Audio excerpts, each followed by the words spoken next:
Fale-se ao mundo, irmãos. O inferno treme ao ouvir a verdade que diz que o nosso Redentor vive. Louvado seja o Senhor. Você deve se alegrar. Culto de ressurreição não é culto de morte. Não é velório. É culto que celebra a vida de Cristo na nossa vida. E nós temos que nos alegrar. Esse pastor é pentecostal. Não, eu sou crente. Eu sou crente. E crente se alegra porque vive na presença de um Deus vivo. Pode ser um culto xoxo, triste, macambúzio, cabisbaixo. Que história é essa? Se Cristo não ressuscitou, é vã a nossa fé. E já estamos ainda nos nossos pecados, meu Deus do céu.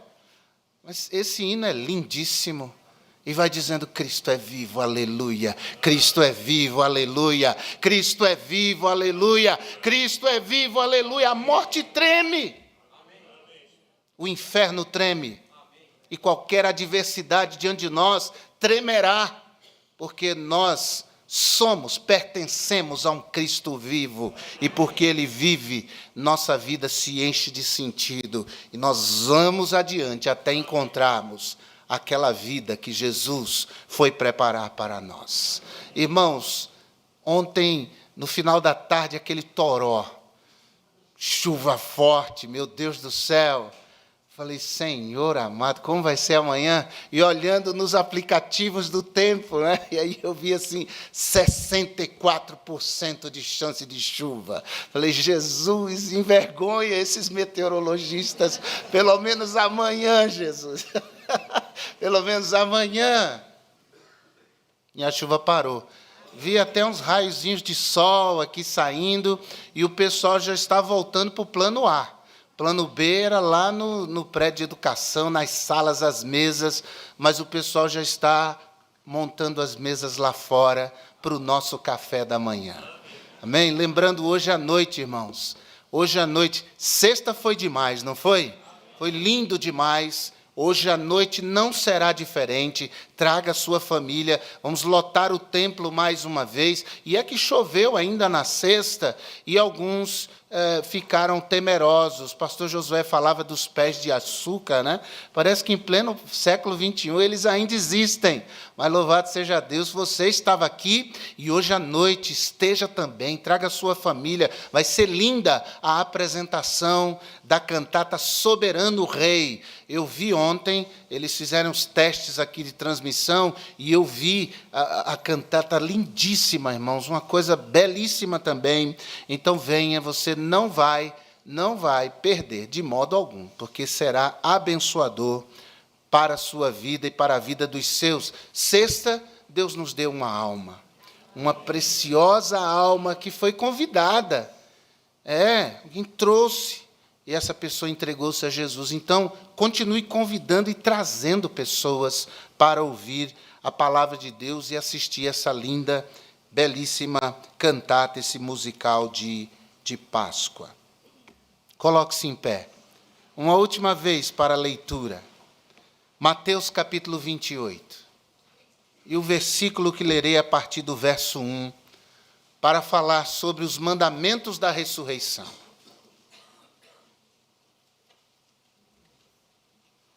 Mateus capítulo 28.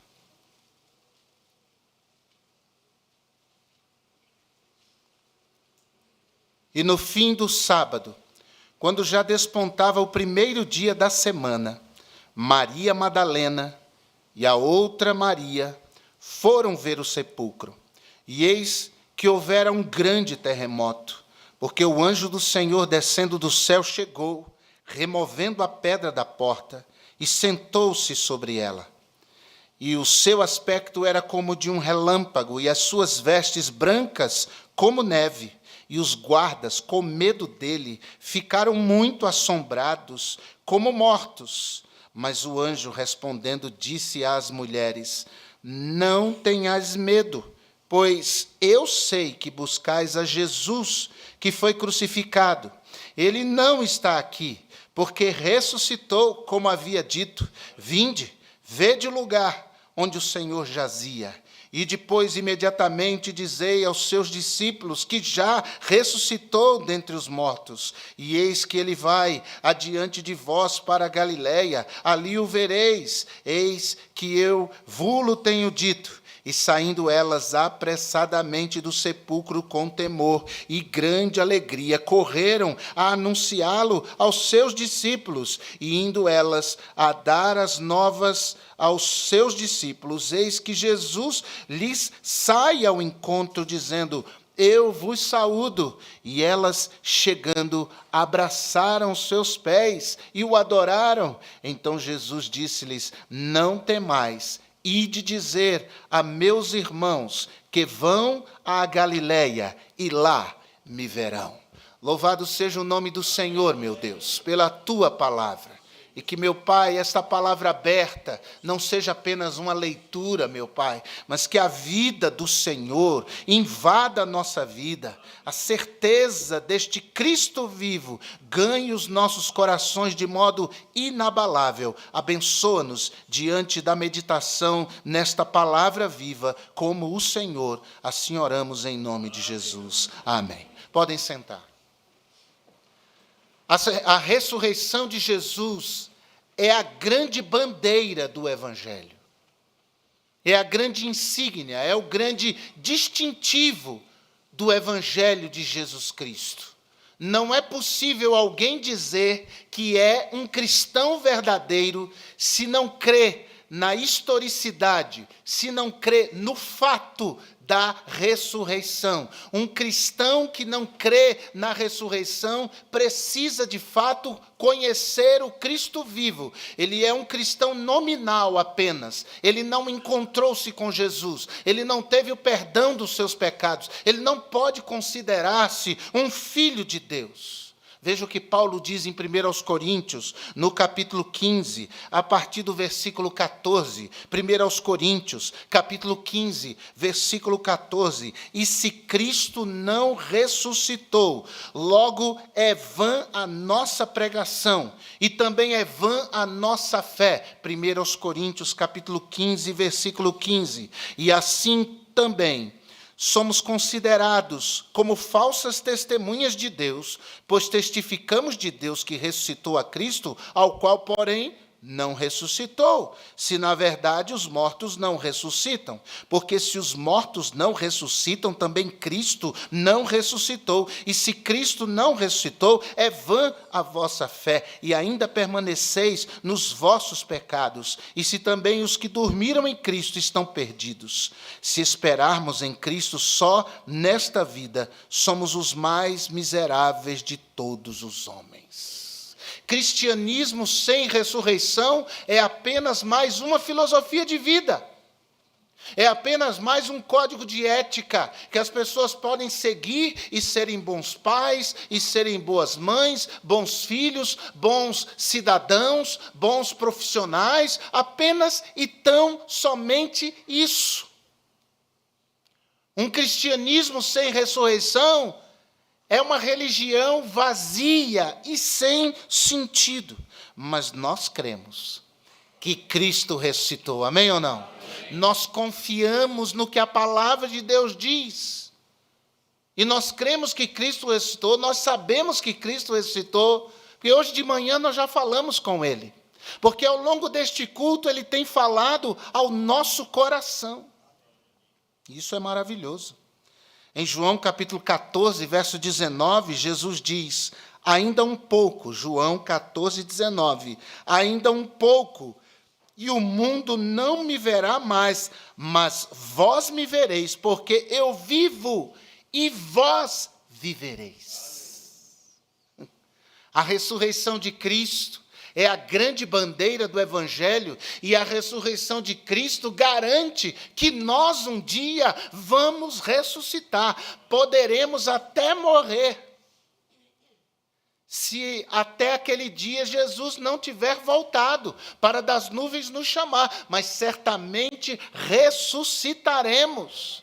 E estaremos para sempre com o Senhor. Por que essa certeza? Porque Cristo ressuscitou. A ressurreição de Cristo, portanto, irmãos, é a base da nossa fé. A ressurreição de Cristo é o que deve ditar a nossa maneira de viver.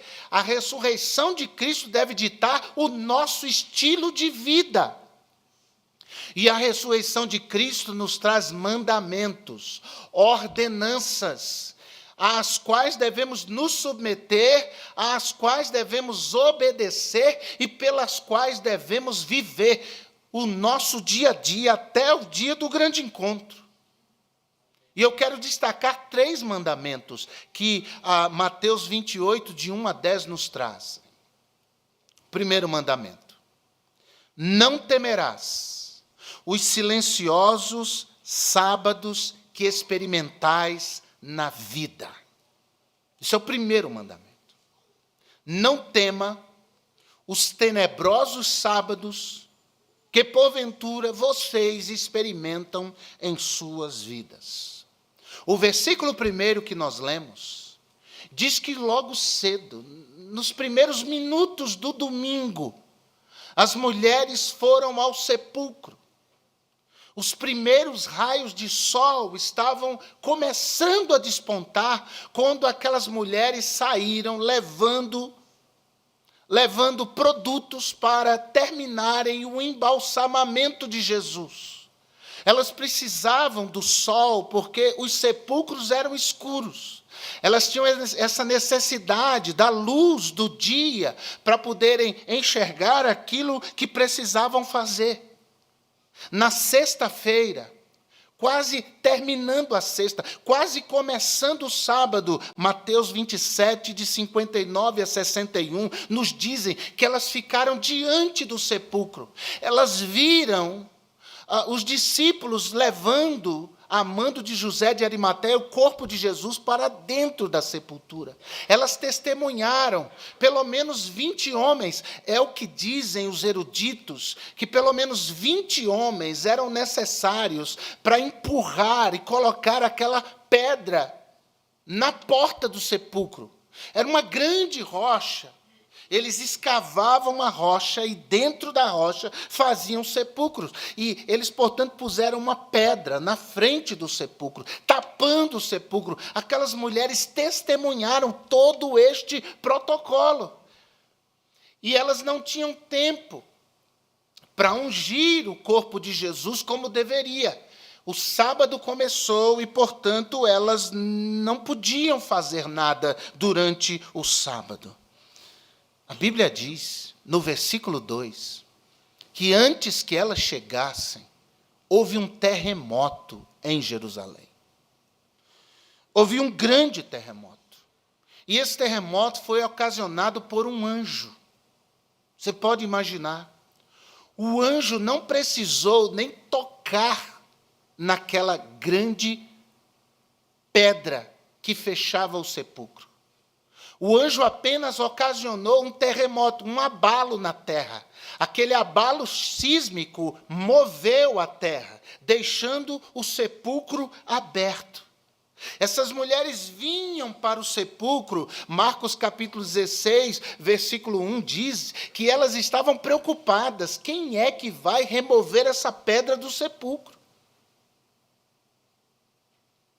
Elas vinham na direção do sepulcro, ainda com aquele clima do sábado. Jerusalém ainda estava silenciosa. O domingo estava apenas começando. Elas estavam certamente entristecidas. Os demais discípulos com medo, trancados, com medo de serem presos, de serem igualmente mortos como seu Senhor foi. E elas encontram o sepulcro aberto. No sábado, gente, judaico, nada abre. Se você vai a Jerusalém, as lojas no sábado fecham. Dessa última vez que fomos, nós tivemos que comer numa lanchonete árabe. O árabe abre a lanchonete. Senão a gente ia ficar com fome até o sábado acabar. Lojas fecham, as pessoas não andam pelas ruas. Só quem não é judeu anda pela rua no dia de sábado. Essas mulheres ficaram reclusas dentro de casa. Os discípulos reclusos, os judeus de maneira geral. Jerusalém estava silenciosa, havia um clima de tristeza no ar. Mas o silêncio foi rompido por aquele terremoto. Deus rompeu o silêncio, arrancando a rocha da porta do sepulcro no domingo de manhã. E por que eu estou ressaltando isso? Porque, irmãos, na vida nós passamos por sábados tenebrosos, tristes, assustadores, sábados que nos deixam com medo. São as situações difíceis que a gente passa na vida. São os problemas que nós enfrentamos. São as dificuldades que nós temos de administrar. São coisas que nós sequer temos forças para administrar. Isso nos traz medo, traz insegurança.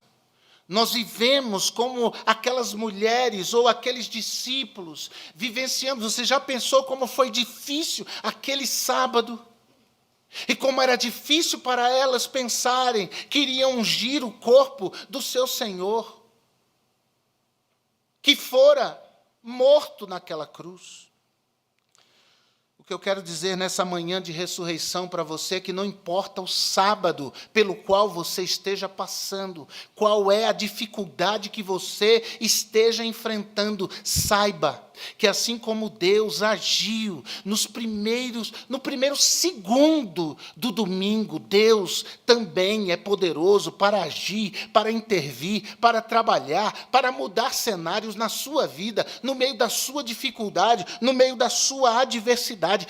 Deus é poderoso para transformar essas situações, te fazer vencer a sexta de morte, te fazer vencer o sábado de temor, de medo, te fazer vencer. Deus fez com que o sábado fosse superado, fosse suplantado, e Ele fez nascer o domingo, um domingo de manhã, um domingo de vitória, um domingo de ressurreição, e na minha e na sua vida é assim. Deus é poderoso para transformar essas coisas. Nós somos filhos da ressurreição, irmãos. Nós pertencemos a um Cristo vivo, todo-poderoso. A morte não pôde vencê-lo. Aquela pedra não pôde detê-lo. E o que é que poderia detê-lo em nossa vida? O que é que seria maior do que ele em nossa vida? O que é que teria mais poder do que ele na nossa história? Absolutamente nada. Em João capítulo 5, verso 17, Jesus diz: o meu Pai trabalha até agora e eu trabalho também. Deus está trabalhando por nós. Em Isaías capítulo 64, verso 4, a Bíblia diz que nunca se ouviu, nunca se viu um Deus como o nosso Deus, que trabalha para aquele que nele espera. O anjo fez a terra estremecer, e isso fez com que a pedra saísse do lugar. E o versículo 2 diz ainda que esse anjo se assentou sobre a pedra. Isso é significativo, e isso é um sinal de majestade, é um sinal de poder, é um sinal de soberania. Lembre-se que o anjo é apenas um emissário. É apenas um servo, mas um servo que vai agir segundo a eficácia do poder de Deus. Então, ao sentar-se sobre aquela pedra, o anjo estava ali dizendo para quem visse que Deus é soberano e todo-poderoso. Essa é a mensagem que o anjo está passando para nós, 2000 anos depois. Eu me lembro de assistir aqueles filmes de King Kong, quando aquele gorila enorme, ele enfrenta um dinossauro, e é uma luta muito grande, muito difícil, mas ele consegue prevalecer, ele consegue matar o dinossauro, e o dinossauro tomba no chão, e aquele macaco gigante põe o pé direito em cima daquele dinossauro, bate no peito dizendo: eu prevaleci, eu venci. Eu me lembro disso quando vejo essa cena do anjo assentado sobre aquela rocha. Ele está dizendo: Deus prevaleceu sobre a morte. Nada detém o Senhor. Jesus triunfou. E esse é o mandamento que esse domingo de ressurreição nos traz. Não tema o tenebroso sábado. Não tema esta dificuldade. Não tema este problema. Jesus é soberano sobre tudo e sobre todos. Ele está trabalhando. Quem não conhece esse Deus pode até temer. Os soldados, verso 4, desmaiaram de terror. O medo deles foi tão grande a ver o terremoto, a terra tremendo, aquela pedra sendo removida, o anjo sentado em cima dela, eles desmaiaram. Você pode imaginar? Eram soldados treinados, homens corajosos, homens valorosos, homens diferenciados. E eles desmaiaram, irmãos. Eles podem desmaiar de medo, mas nós não. Por quê? Porque aquele que habita no esconderijo do Altíssimo, à sombra do Todo-Poderoso descansará. Porque os que confiam no Senhor são como o monte de Sião, que não se abala, mas permanece para sempre. Por isso, nessa manhã de ressurreição, Deus nos dá esse mandamento. É o versículo 5, o anjo diz logo para elas: não tenhais medo. Nosso Deus é vencedor sobre a morte. Diante dele as pedras rolam, diante dele a morte corre, diante dele os poderosos tremem e desmaiam de terror. Agora veja que interessante, versículo 6, o anjo diz: ele não está aqui, porque ressuscitou, como havia dito, vinde e vede o lugar onde o Senhor jazia. A impressão que eu tenho, irmãos, é que o anjo removeu a pedra apenas para que as mulheres vissem que o túmulo estava vazio. Me parece que Jesus não precisou que a pedra fosse removida para sair do sepulcro. A pedra foi removida para que as mulheres pudessem entrar e constatar. Porque pensa comigo, por que Jesus precisaria que tirasse a pedra para ele sair de lá? Quando Jesus vai ao encontro dos discípulos, as portas da casa estão fechadas, os discípulos estão morrendo de medo, e a Bíblia diz que Jesus entra na casa sem que as portas sejam abertas. Jesus aparece diante dos discípulos dentro de uma casa trancada, onde só haviam os discípulos. E Jesus não precisa abrir porta para entrar na casa. E Jesus não precisa tirar pedras, rochas enormes para que possa sair de sepulcros. Ele é soberano e todo-poderoso. Nada consegue deter Jesus. Você entende isso? E se houver uma rocha diante de você, confie sua vida a Jesus, porque Jesus é poderoso para arrancar, tirar rochas, para que você veja a expressão do seu poder. Mas há um segundo mandamento aqui.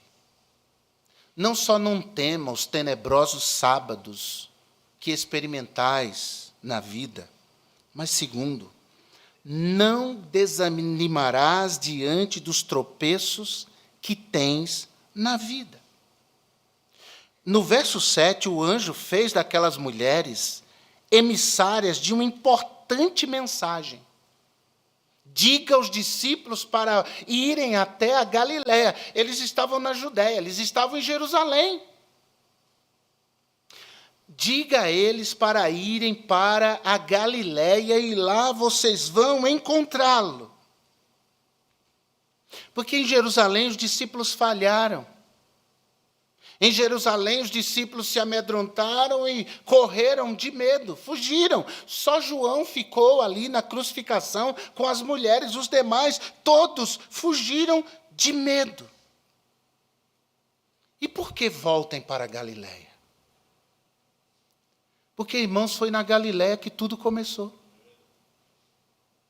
Jesus começou o seu ministério na Galileia, lá em Caná, naquele milagre.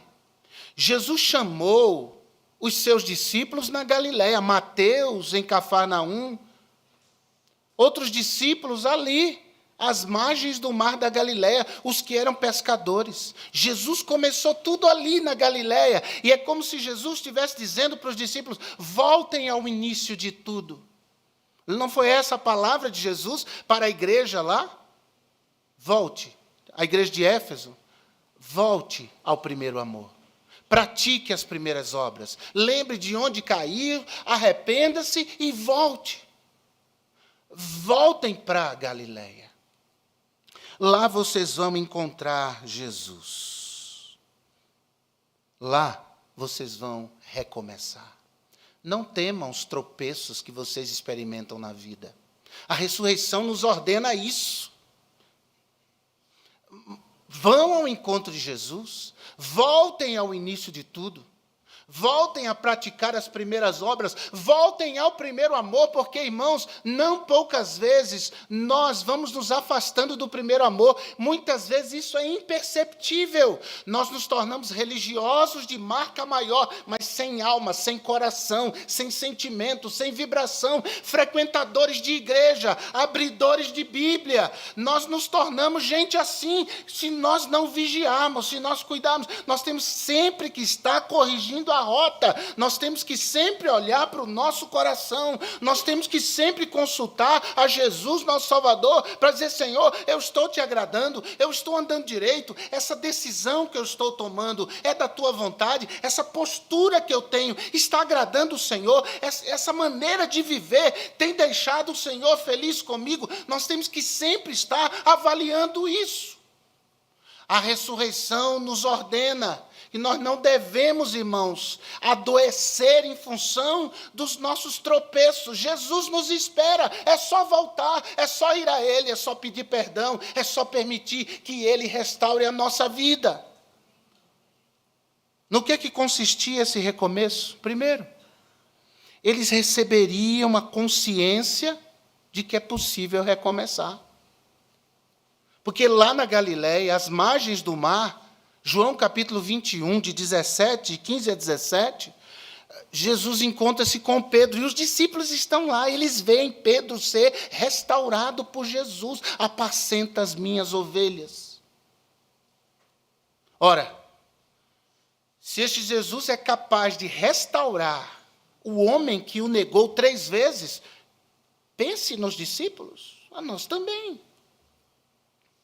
Eles receberiam também na Galileia o Espírito Santo. João capítulo 20, verso 21 e 22. Jesus assoprou sobre eles o Espírito Santo. Recebei o Espírito Santo que dá ousadia.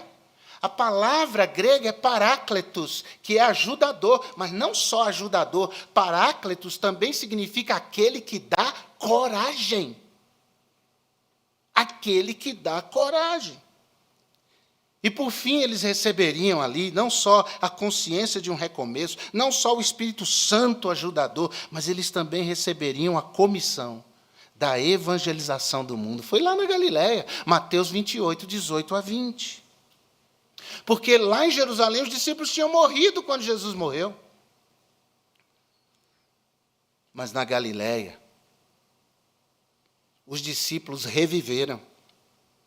Os discípulos ressuscitaram, a fé ressuscitou, o ânimo ressuscitou, a convicção de fazer a obra de Deus com destemor ressuscitou, a convicção de que nada seria impossível para eles ressuscitou junto com Cristo ressurreto. E assim é conosco. A ressurreição de Cristo é a nossa ressurreição também. Por que um culto assim? Por que vir 6 da manhã? É para tentar reviver um pouco daquele cenário. É para tentar nos lembrar quem nós somos e a quem nós pertencemos, irmãos. Que estilo de vida nós devemos ter frente a essa existência que temos no mundo. Porque não poucas pessoas pararam, desanimaram, diminuíram o passo, tiraram a mão do arado, disseram: não, eu não quero saber, eu vou cuidar da minha vida agora. Eu vou cuidar da minha vida. Esse negócio de igreja, de Jesus, de evangelho, deixa para lá. Eu fui tão frutífero no passado, já deu, já fiz o que eu tinha que fazer. Não, você tem que voltar para a Galileia. Você está longe de Jesus. Você pode frequentar a igreja, mas está longe de Cristo, o dono da igreja. Jesus propõe um novo começo. E quando nos encontramos com Jesus, o Espírito Santo nos consola. Seu perdão nos restaura. Sua missão nos dá a razão de viver. E Paulo expressou bem isso em Filipenses 3, 13 e 14, quando ele disse: uma coisa faço, e é esquecendo-me das coisas que para trás ficam, e avançando para as que estão diante de mim. Porque eu também sou tentado a parar, eu também sou tentado a diminuir, eu também sou tentado a largar de mão, eu também sou tentado a dizer: tchau, eu vou embora, eu vou para outro lugar onde eu possa ser útil. Eu também sou tentado. Mas Paulo diz: prossigo para o alvo, pelo prêmio da soberana vocação de Deus em Cristo Jesus. Jesus vem sempre a nós para nos restaurar. A ressurreição diz isso. Jesus vem sempre a nós para nos levantar. Jesus vem sempre a nós para colocar mais lenha na fogueira da nossa fé, da nossa confiança, do nosso ardor para com as coisas de Deus. Tanto é que depois desse encontro, os discípulos saem para anunciar. Ninguém segurou aqueles homens, ninguém deteve aqueles homens. Pedro teve oportunidade diante do Sinédrio, mas lá em Atos 4:20, ao lado de João, ele diz: nós não podemos deixar de falar das coisas que temos visto e ouvido. Nós não podemos deixar. Você não vai negar? Não, eu não posso deixar de falar do que eu tenho visto e ouvido. O coração deles ressuscitou quando encontraram o Cristo ressurreto. Que nessa manhã de ressurreição seja a manhã da sua ressurreição como crente, da sua ressurreição como filho de Deus, da sua ressurreição como servo de Deus, serva de Deus, da sua ressurreição quanto alguém que crê e que permanece inabalável na sua fé, porque a sua vida está nas mãos do Jesus que vivo está. Que essa manhã seja para você manhã de ressurreição também. Mas, por fim, o último mandamento da ressurreição: não tirarás os olhos daquele que por sua morte te deu vida. Não tire os olhos. As mulheres ouviram aquela palavra do anjo, que deveriam ir aos discípulos e dizer a eles para voltarem a Galileia, para encontrarem Jesus lá, e elas correram para anunciar essa nova da ressurreição aos demais discípulos, versículo 8. Mas, irmãos, elas não foram tão rápido que não pudessem parar, por conta de um bom motivo. Versículo 9 diz que quando elas já estavam cheias de alegria e temor, correndo para ir aos discípulos, Jesus apareceu a elas. Você tem noção disso? O Cristo vivo aparece a elas, e elas param. E a Bíblia diz no verso 9 que elas se jogam aos pés de Jesus. E essa é uma atitude de adoração. Se jogam aos pés de Jesus. Ou seja, as mulheres receberam a missão de anunciar o Cristo vivo, mas antes de qualquer anúncio, tiveram um encontro com o Cristo vivo. Isso faz toda a diferença. E eu faço questão de destacar isso, irmãos, porque você já viu o Cristo vivo? Você viu o Cristo vivo? Eu vi. Vejo esse Jesus todo dia. E o dia todo. Eu acordo às vezes à noite, quando o sono foge, e eu falo com esse Jesus, de madrugada também. Esse Jesus é muito vivo dentro do meu coração. Às vezes eu Dou aquelas desviadas, aquela esfriada, mas eu lembro que eu tenho que voltar para a Galiléia, eu tenho que voltar para Jesus. Jesus vai restaurar, vai reanimar, vai dar vida de novo àquilo. Porque quem viu Cristo vivo tem autoridade para anunciar que Jesus ressuscitou. Porque talvez aquelas mulheres iam falar do que o anjo disse. Mas que autoridade, não? Elas irem anunciar aos discípulos que Jesus ressuscitou, e elas não disseram certamente, o anjo nos disse que Cristo ressuscitou. Não, elas disseram, nós vimos, nós falamos com ele, nós nos lançamos aos pés dele, abraçamos, choramos, nos alegramos, e por isso nós estamos aqui para anunciar que Jesus venceu a morte. Só anuncia com autoridade o Cristo vivo, só canta, porque ele vive, posso crer no amanhã.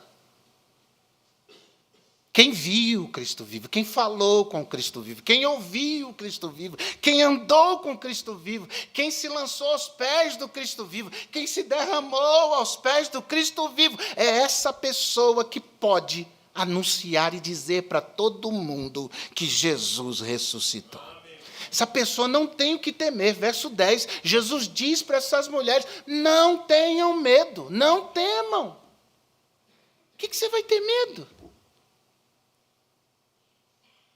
Os discípulos morreriam por uma mentira, irmãos? Você acha que os discípulos seriam loucos o suficiente para morrerem por uma mentira? Jesus não ressuscitou. Aí Pedro diz, me crucifica de cabeça para baixo.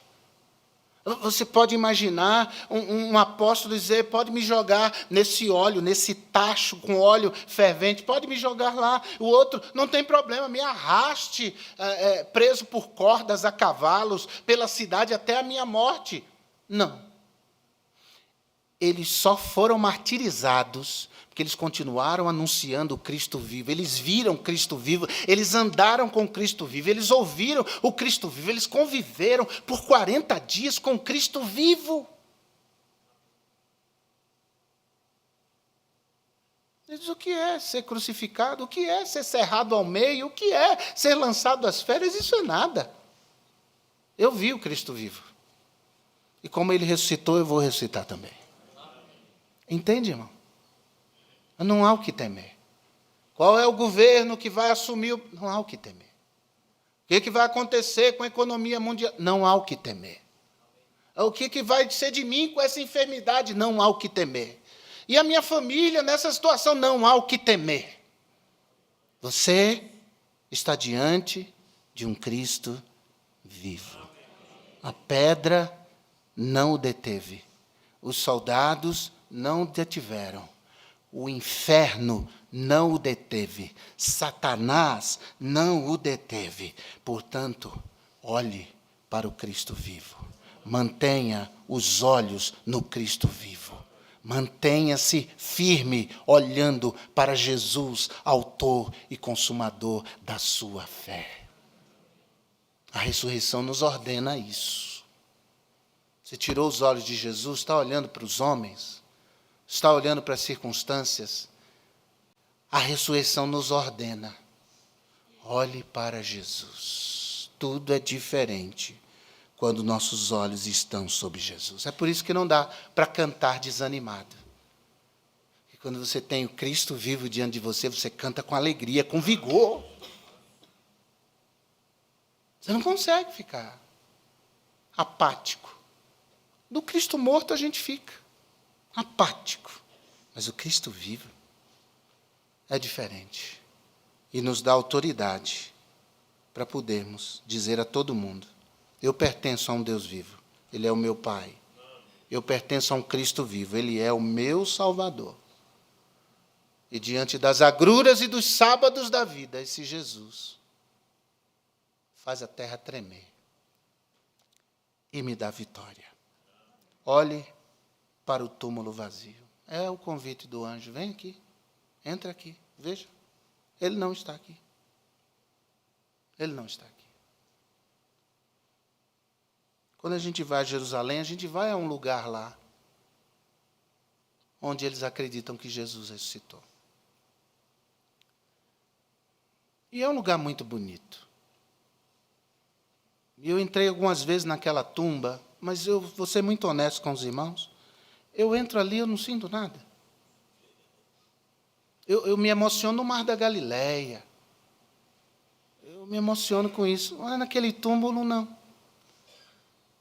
É porque Jesus anda comigo todo dia, e aquilo lá não é a casa dele. Ele não mora ali. Ele não ficou ali. Ele anda comigo, ele fala comigo, ele me estende a mão, ele me ajuda, ele me fortalece. Aquilo é só um lugar.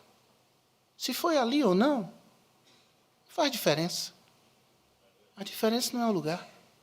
A diferença é Jesus vivo na minha vida. Isso faz toda a diferença. Portanto, olhe nessa manhã para o Cristo vivo. E olhe com os olhos da fé. Porque eu sei que quando eu perguntei, você já viu Cristo vivo? Ninguém respondeu. Porque logo pensou, isso aqui eu nunca vi. Mas os olhos da fé, nós vimos. Olhe para Jesus agora. Feche os seus olhos materiais, abra os seus olhos espirituais, veja Jesus. Será que nesse culto você não viu Jesus? Em momento nenhum? Em um hino cantado, em uma leitura lida, em uma palavra pregada, você não viu Jesus? Pois eu estou aqui para te anunciar com autoridade que Cristo está vivo e que Ele é poderoso para transformar a sua vida e fazer com que no seu coração nasça um domingo de manhã, um domingo de ressurreição. Será que tem algum crente aqui que diz, sabe, pastor, eu preciso voltar para a Galileia. Eu estou precisando voltar a olhar para o meu Senhor. Será que tem alguém aqui com coragem suficiente para admitir isso? Eu preciso de um avivamento na minha vida. Amém, amém, amém, amém, amém, amém, amém, graças a Deus, amém, amém. No coral tem gente assim, amém, amém. Eu estou olhando para os homens, para as circunstâncias, eu estou agora corrigindo o meu olhar, eu estou olhando para Jesus. Tem mais alguém assim, crente em Jesus? Amém, amém, amém. Olhando para Jesus, não há impossíveis, não há empecilhos. Pode ser uma rocha que 20 homens precisem para movê-la, não importa. Olhando para o Cristo vivo, Deus faz a terra tremer e o obstáculo sair da nossa frente, porque Ele está vivo. Agora, tem alguém aqui que não conhece esse Jesus? Você tem falado de um Jesus vivo sem nunca tê-lo visto? Sem nunca ter falado com Ele? Sem nunca andar com Ele? Mas nessa manhã de ressurreição, você diz, eu quero isso para mim, pastor. Eu quero essa vida de Deus na minha vida. Esse poder da ressurreição na minha história. Eu quero entregar agora a minha vida a Jesus como meu Salvador. Tem alguém assim que não é crente ainda? Faça um sinal, eu quero, pastor, esse Jesus. Eu quero esse Cristo na minha vida. Levante sua mão. Eu quero orar por você. Tem alguém assim? Faça um sinal com a sua mão. Eu quero entregar minha vida a esse Jesus. Há alguém assim? Faça um sinal. Ah, pastor, mas eu já frequento a igreja há tanto tempo. Isso não quer dizer nada. Você precisa de um encontro vivo com Deus vivo. Então entregue sua vida a Jesus agora. Tem alguém assim? Faça um sinal. Vou orar por você. Há alguém? Eu quero entregar minha vida a esse Jesus. Há alguém assim? Vamos ficar em pé?